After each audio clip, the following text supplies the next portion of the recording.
world, Knifing here. Before the video gets started, I'd just like to give credit for this idea over to Corpse Husband, a fellow YouTuber much larger than myself who does some great horror narration. So make sure to check him out in the description below. If you like this content, make sure to like, comment, and subscribe for more. It began around 3 in the morning with a phone call. I was a college freshman sharing a dorm room with another college freshman. We were both locals, and even though we'd gone to different high schools, it helped us get along. I wasn't exactly feeling like getting along with her, though, when her cell phone rang loudly that night. That she had an extremely annoying song set on her as a ringtone made it even worse. "Hello?" I heard her whisper. I could tell she was at least trying, but when you share a bunk bed, every little movement shakes the entire frame. "What? You're breaking up." "No, no, don't yell. It won't. Hang on, what?" There was a silence for quite a while, and I thought maybe she had hung up. But finally I heard a painfully loud sigh at the same time I heard her slide down the ladder and drop heavily on the floor. "Kelly," she whispered. Then again a moment later and slightly louder. "Kelly?" "What?" I responded in a moan. I purposely groaned it out to let her know I was displeased with being awakened. "Look, I'm really sorry about this, but that was my brother Nick. He's drunk at a party and he wants a ride home. He's afraid to call our parents because he thinks they'll freak. I had only met Nancy's brother on move-in day. They'd introduced themselves as Nick and Nancy, thick as thieves. I thought they were weird. I knew why she was telling me this. I had a car on campus. She didn't. Our hometown was only 15 minutes away by car, but I can tell you that wasn't a drive I wanted to make at the moment. At the same time, I knew that if the situations were reversed, I'd be desperate for my roommate to rescue my brother. What the hell? Tomorrow's Sunday, and you're gonna owe me a whole tank of gas, the whole thing, 10 gallons. Hey, it was a small car, so shoot me. Got decent enough mileage. I've never gotten that dressed that quickly when that tired before. I was a bit nervous about this drive. Even though Nancy was coming with, and even though it was only a 15-minute drive, 10 of them were through thick woods with barely lighted highways, the real threat was deer. The imaginary threat? Well, I grew up in a town surrounded by woods. Of course we tried to scare the pants off one another by telling scary stories about the woods when we were kids. I knew they weren't real, but at what was now 3:30 in the morning, I also couldn't forget them. Despite being exhausted, I tried to stay awake enough to look for deer. Every so often, something would glint in the ditches and startle me. It always turned out to be a trash or a driveway reflectors. Until you've driven down a dark, wooded highway, though, you have no idea how frightening the reflector on a mailbox can be. Nancy broke the silence. "I keep thinking I see something out there." "Yeah, deer. Keep your eyes peeled. The last thing we need is to get into a crash ourselves." "I'll keep an eye out for wildlife, but don't call me deer," she said. I knew it was a joke, but the tone wasn't one of amusement. I guess we were both in pretty sour moods at that moment. I was almost starting to feel bad for her brother. I could feel a chewing out coming on. We finally arrived at the house. "Are you sure this is the right place?" "Yeah, his friend Bob's house. I know the place. You said there was a party going on, but I don't see any cars and the lights are out." She looked around. Maybe it ended by the time it took us to drive over. I heard the party though. I mean, the line was really terrible. Lots of static. Keeps cutting in and out, but I could hear the beat of the music and I could hear talking and laughing. We both got out. A cold wind was blowing. We jumped at every noise as we walked up the driveway, slept close together out of nervousness. Nancy knocked on the door. We waited. Nancy knocked again. Once again we waited. As Nancy was in the middle of knocking louder, the front light came on. A scrawny teenage boy wearing only jeans answered the door, looking like death warmed over. I had never met him, but I presumed this to be Bob. "Nancy," he asked groggily, "what are you doing here?" Nick called me to ask for a ride home. It was clear Bob was trying to wake up enough to process what was going on. "Yeah, Nick's sleeping on the couch. Come on in, Nancy. He didn't tell me that he called you." We followed him in. "Nick said there was a party," I asked. I was trying to be helpful. I felt a bit out of place there. Yeah, there was, but it ended at around midnight, maybe 1 at the latest. "Nick sure waited a while to call you." He turned on the living room light. I could see what I assumed to be one of Nick's arms sticking out from under the pile of blankets on the couch. "Hey, Nick, your sister is here for you." "Nick, wake up, man," Bob said. He reached out and shook Nick's shoulder. "Hey, get up, man. I want to get back to sleep." "Nick." We were starting to get nervous. I could hear it in Bob's voice, see it in Nancy's body language, and feel it in my own muscles. Bob finally grabbed the sheets and yanked them off. Nick's face was a pasty white. His lips were tinged with blue. After that, I know what happened, but I am unclear on the order with which things happened. I'm not sure if it was Nancy or Bob who tried CPR first. I didn't know CPR. There was nothing I could do. I didn't even know the address to call the police, but they did come, eventually. Not only the police, but an ambulance. I remember them talking to Nancy afterwards. Once her parents had arrived, there was nothing you could do. They estimate he died around 1, long before you arrived. I know this is hard on you, but we won't definitively know what happened until the coroner's report. But that's impossible. He just called me at 3 to pick him up. That's how I knew to come here," Nancy argued. It's true. I heard the call. It woke us both up. Well, that's happened before, girls, where our initial findings are proven wrong later. He said. I could tell he was trying to avoid the word autopsy. Or maybe you were mistaken about the time of the call. It was late. We drove over immediately. I'll prove you wrong right now, Nancy hissed, taking out her phone. I'll show you that he called me at... She looked at her phone. The call isn't showing up in my log. She was frantic. I'm telling you, he called me. How else would I have known there was a party? How else could I have known to come here? How? Nancy sobbed. Never mind that call logs are often wrong. Nancy wasn't thinking straight at the moment. It took her parents and the police to finally subdue her. Nancy ended up leaving in an ambulance as well. A check of Nancy's cell phone records revealed no incoming calls from Nick on that night. Similarly, a check of Nick's cell phone records revealed no outgoing calls or texts from Nick's phone after about 11 that night when he made his final Facebook post. Toxicology and autopsy reports confirmed Nick died of alcohol poisoning at 1 in the morning. When I was younger, about 12 years old, my friends from school and I would have big sleepovers almost every weekend, and every time we were having one we would take it to someone else's house. Our friend Ashley lived in a small, comfortable flat with her mom and her mom's partner. They were a bit of a strange family and they liked drinking, partying, and weird things. Anyway, Ashley's mother had a Ouija board mounted on her living room, well above the TV, and for a long time we didn't think anything of it until we walked in on our mother using it one night and asked if we could play. Of course she said no, because we were so young and she believed it to be far too dangerous. That same night when everyone had gone to bed, Ashley woke all of us up and led us through to the living room to play with the Ouija board. I didn't want to because her mother hadn't let us play with it before, and I was a bit of a goody two-shoes and always did as I was told. The rest of my friends, however, wanted to play, and Ashley knew just what to do with the thing. While they were all gathered around the board on the floor, I huddled myself up on the sofa with a blanket and decided just to watch them playing it. It was quite fun at first because they were laughing and messing around and nothing was really happening. They were also moving the planchette around themselves to spell out swear words. A little background on myself. When I was 4 years old, my brother passed away, and on many occasions I would see him. I remember seeing him at school, at his grave, and in my bedroom. I also remember seeing a family friend a month or so after he had died, but by the time I was 12 I had almost forgotten about that. Eventually they decided to start taking it seriously and they calmed down, circling the board with the planchette, and they started to ask questions. Ashley gave me a pad of paper and a pen and told me to write down all of the answers that they got, but I was suddenly overcome with exhaustion and could barely stay awake enough to pay attention to them. Their voices sounded as though they were underwater and I drifted off to sleep on the sofa. I don't know how much time passed, but I woke with a start and a scream tore from my throat, making everyone jump and scream too. This no doubt woke Ashley's mother, but for whatever reason she didn't leave her room. I started shivering and I could see my breath. The side of the room that I was on was absolutely freezing, but my friends said that they couldn't feel the cold and they were watching me with absolutely terrified expressions. Since I had woken up, I had been feeling some sort of weight on my left shoulder, as though someone had placed their hand on me, but it eased off slowly and I started to relax until I felt it on my head, like someone was smoothing my hair down on the back of my head in an attempt to soothe me. I squealed and threw myself off the sofa across the room and into the arms of all my friends. They were terrified and on the verge of tears themselves, but Ashley was the brave one. She got to her feet, lifted the planchette to her eyes so that she could look through the circular glass in the middle and pan across the whole sofa where I had just been sitting. Suddenly, she stopped, dropped the planchette to the ground and walked over to the pad of paper I had dropped onto the floor and picked it up. Written in terrible writing, as though someone had been controlling my hand, "Wake up," was scribbled across the page over and over and over again. We rushed to her mother's room to confess what we had done, and we found her in her bedroom, on her knees at the side of the bed with a crucifix in her hands, and she was muttering prayer very quickly to herself. When she looked at me, her eyes widened and she grabbed me, pulling me onto the floor with her, and demanded that I pray to God for all of the spirits following me to leave me alone. We never stayed at Ashley's house again after that, and slowly sleepovers started to become a thing of the past, and we haven't had one in years. We're all 17 now, but a couple of us made the mistake of trying a Ouija board once again. On my other Ouija board story, I had some comments asking what happened when the board was played with again. Well, I'm about to tell you. Almost 2 years ago, my best friend Lynn and myself found ourselves in new relationships with two boys, Andrew and Rice, who were also best friends. They had a bit of a strange hobby, but they quickly got us hooked on it ourselves. The four of us liked to go urban exploring, which is basically just the exploration of abandoned land and buildings. Sometimes if it's safe, we manage to get ourselves into the buildings, but sometimes we aren't able to because the guards may be on their rounds when we turn up, or the buildings are far too dangerous. Here in Scotland there are plenty of creepy abandoned places to explore, but there are only a couple that are close enough to explore for a couple of hours and come home again. We decided to go to this hospital to play with the Ouija board.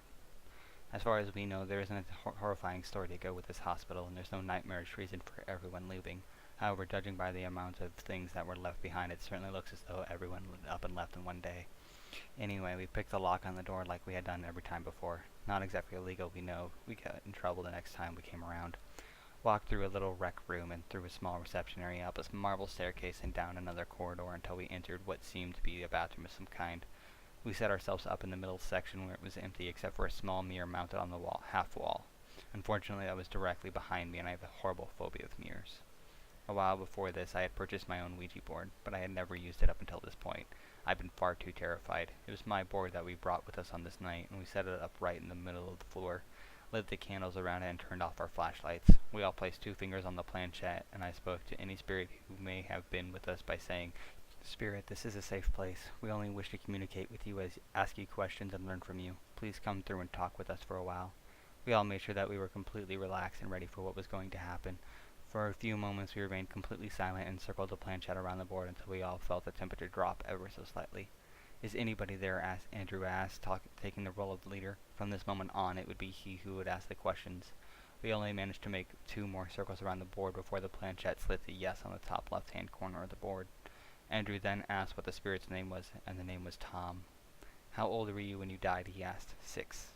"Did you die here?" "Yes." "Were you murdered?" Andrew asked, smirking a little at the ridiculousness of his question. We freaked when the planchette slid to yes again. "Who killed you?" he asked immediately, a completely blank expression on his face. "Mother." Before we could ask another question, the word scared was spelled out before us. "Are you scared now?" Andrew asked. "Yes." "Do you want us to leave?" I was already hoping that the planchette would shoot to goodbye at the bottom of the board, but instead the word run was spelled out. "Don't you like us?" Andrew asked. "No." I told Andrew to be specific and ask about us one at a time, but I really wish that I hadn't. "Do you like me?" he asked. "Yes." "Do you like Rice?" "Yes." "Do you like Lynn?" "Yes." "Do you like Hannah?" There was a couple of moments before the planchette suddenly shot to no. "Why don't you like her?" he asked. "Bad girl." "What do you mean by that?" I asked, my voice and entire body shaking with terror. I wanted nothing more than to leave, especially as the room was getting colder by the second, and I could feel it in my bones. Run, run, run, run. The planchette was moving far too hard and fast for us to keep our fingers on it, and we all slipped off one at a time before it shot off the board. We immediately placed it back on the board, knowing that we had to say goodbye and end it all before we left. We started to circle the board again, but with every circle it got more and more difficult. We were trying to keep circling it until Andrew asked a question, but already Tom was trying to say something to us. Eventually, we let the planchette move, and 3 times in a row it moved to the number 6 before there was a loud crash that echoed through the room. All of our candles were blown out, and a terrifyingly loud yell came from a few rooms away. We grabbed our things, and both of the guys started filming, Andrew with his camcorder and Rice with his phone. We took off out of the room and down the corridor and down the stairs before we started to slow down and walk. We needed to sneak because the guard could have been doing his rounds right outside, and if we had heard the commotion, then he was definitely on his way. Andrew and I were in front, and we passed through reception and entered the rec room, but suddenly Rice called out behind us, "Run, you bellends!" And we all sprinted as fast as we could, burst out of the door, and kept going until we reached the car. I thought that it was all over, and when we left the grounds we were on our way home, but I was mistaken when Andrew started asking me strange questions like, "How did we get here?" Of course I was convinced that he was just fucking with me to scare the shit out of me, and I told him that he wasn't funny. At this time he was my neighbor 2 doors up, and the 4 of us went into his house when we got home. Lynn and Rice went up the stairs to try and calm themselves down while Andrew and I stayed in the living room, watching TV. Without any reason, Andrew shut off the TV and turned to face me with a calm smile on his face, and then he leaned in close and whispered to me, "I want to kill you, Hannah, and I could do it too. Nobody would ever know it was me." I pushed him away and told him that it wasn't funny to say stuff like that, but the look on his face told me that he wasn't kidding. I started walking down the hallway to the front door, suddenly wanting to get away from him and go home, but the whole time I was slowly backing away from him, he was taking steps towards me and telling me how he would do it if I tried to run. This was my reason for not running out of the house. He said that he would cut my Achilles tendon on my right foot so that I couldn't get anywhere. Then he would knock me out on the floor once I fell down, and once unconscious he would stick his fingers up my nose with one hand and cover my mouth with the other until I stopped breathing, suffocated, and then he would hide me somewhere and nobody would ever find me. When I asked him what the fuck he thought he was doing, he reached into his back pocket and pulled out a small, old, dirty teddy bear and tossed it at me. I caught it and looked it over and noticed that stitched into the label on its backside was the name Tom. I threw it back at him, screaming and crying, telling him to stay away from me and leave Andrew alone. Of course, all of this screaming brought Lynn and Rice rushing down the stairs to see what was going on. I explained everything that had just happened in the last few minutes, showed them the bear, and told them that I wanted to go home. Rice was obviously freaked. He told Lynn and I to go home while he and Andrew made the hour-long drive back to the hospital to give the bear back. I went home to my parents in floods of tears and completely distraught. What had started out as a fun little game had turned into the worst night of my life, and I thought I was losing the man I loved. I surprisingly managed to fall asleep that night, but I had the most horrible nightmare I've ever had and woke up in a cold sweat, screaming, and I had a shooting pain in my Achilles tendon. By morning, Andrew was completely fine and admitted that he didn't remember a thing from the night before or after we finished playing with the board. Lynn told us all that she stood in her kitchen for over an hour, staring at the clock on the wall when she got home that night, and just before she left the room, she watched the clock turn back to 6 minutes past 6. When she was messaging me in the morning, she suddenly sent me a screenshot of our message and pointed out that the time on her phone was at the correct time, but at the bottom of my last message it claimed that it had been sent at 6 a.m. My aunt came to live with us around March of '03. She'd always been religious, Roman Catholic. When she settled into our home to stay long term, my parents and I came to realize that she had become quite devout. She was always polite and refrained from any kind of religious lectures. I was in high school at the time, though, so I was both affronted yet fascinated by her daily rituals and observances. She believed in heaven and hell, obviously, but she also believed demons and angels on earth. I asked her once if she thought demons were near me, even next to me, whenever I made a poor decision or lied, and she told me undoubtedly yes, that they were hoping to drag me to hell. Hell was obviously the equivalent of fire and brimstone, eternal torture and suffering, a terrifying concept to me, one which I've long since chosen to ignore as a literal possibility. So when I'd asked her about it, I was never scared. To be honest, I was more scared by my aunt's wide, insistent eyes whenever I would roll my own. "Oh yeah, Laura, it's real. Don't ever," she trailed off in the kitchen during one of these conversations. She turned away from the microwave and looked straight at me. "Don't ever let the devil fool you. That hell is not real. That's a dark path." I tried to ignore how heavy the air would feel whenever she said things like that. I bobbed my head and finally agreed with her, rationalizing my concession by figuring that I could follow her metaphorically. Both my sisters were in college, and when they came home for winter break, it was like a game of musical beds. Jane came home first and stayed in my bedroom. Susan flew in a day later and took the fold-out in the TV room. A couple days went by and I moved down to sleep with Susan because Jane made weird gurgle noises in her sleep, and apparently I kick. At one point, I'm pretty sure all three of us were sleeping in the TV room, and I finally proved to Susan that Jane did indeed make weird noises. Jane couldn't prove that I kicked in my sleep, though, and we laughingly concluded that I must have an unconscious grudge against her. My parents stayed in the master bedroom, and my aunt stayed in the guest bedroom. We all acknowledged it was pretty much her bedroom by that point, though. After Christmas, Jane had to fly back to California early. While I was free to resume sleeping in my own bed, I stayed downstairs with Susan to drink and watch TV into the night. Sister bonding and all that. It was around that time that my aunt would ask to pop into my bedroom and watch television there instead of the TV room, where Susan and I were sleeping at the time. Of course, I'd say, have at it. I'm not going in there for a while after all. Winter break is, before anything else, an excuse to wear pajamas all day long.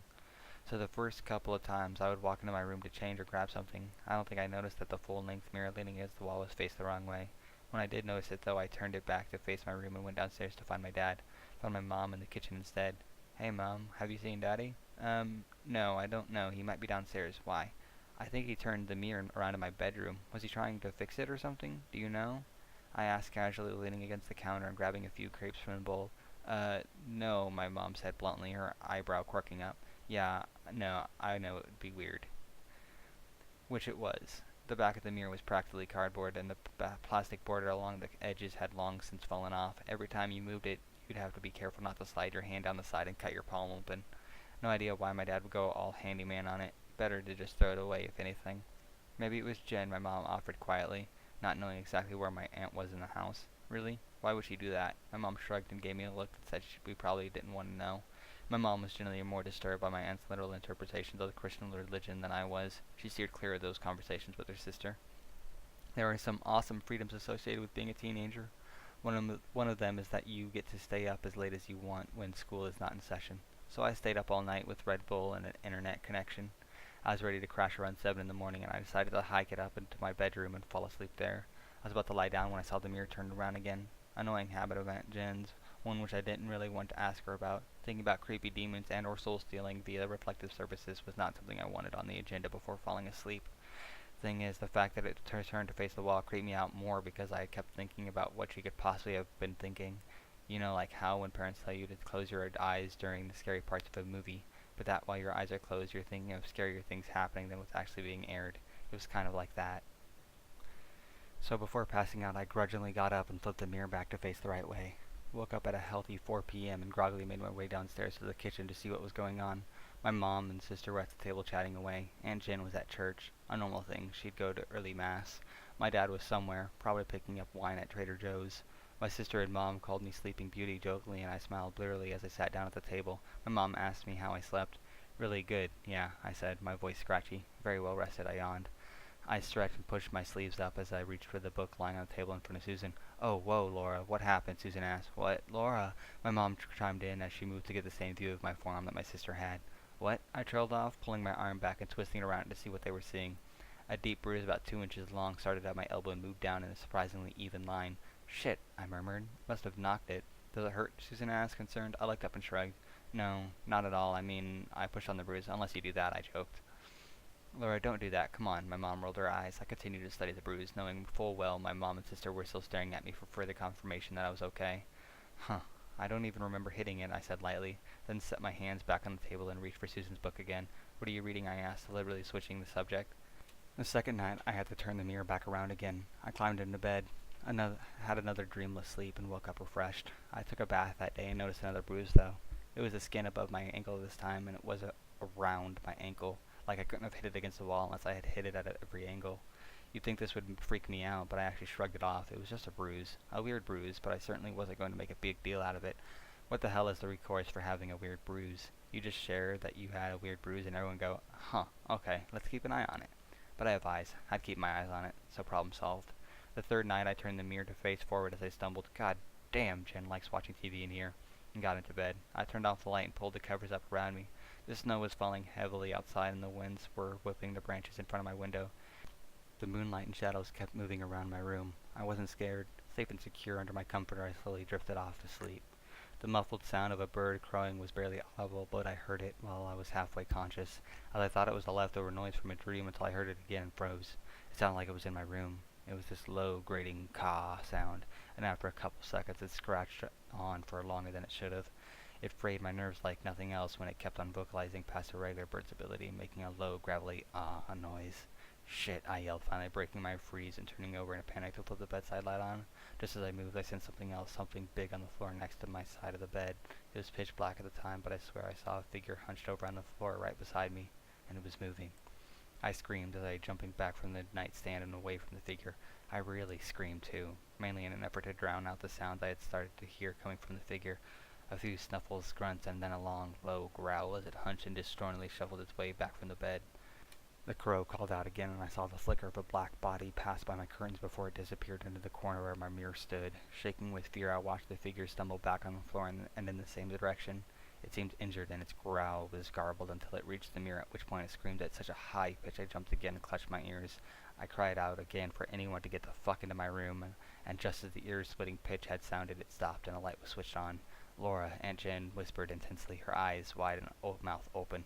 I was hyperventilating, pressed against the corner of my room on the bed. Staring at the mirror, I turned to look at her when she called my name, and I pointed at the mirror with a trembling hand.